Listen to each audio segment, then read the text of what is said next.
One of the parables of the industry, I think, that you should bear in mind, that we had these big rainmakers among our bankers who would bring in lots of business, like Ruggiero Magnoni. He was Mr. Europe as far as I was concerned. He knew practically everybody in the higher echelons of European society.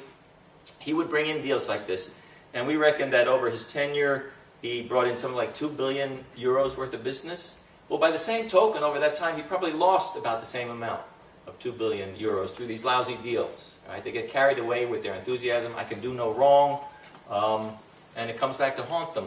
And this is where we're trying to get away now from this compensation and bonus-driven culture in banks, that we need to think about the long-term consequences. What does the trader care if he executes a few lousy trades? As long as he makes his bonus, he's not going to be there in 5 years anyway when these things come back to haunt, right?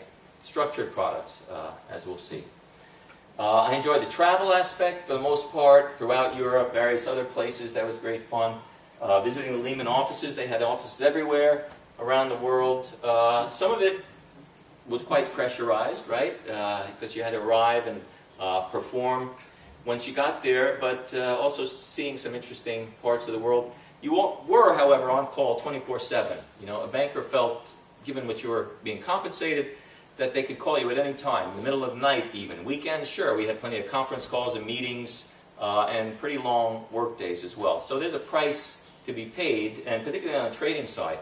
The minimum retirement age officially at Lehman for a banker was 55, and for a trader was 45. So that tells you something about their lifestyle and longevity.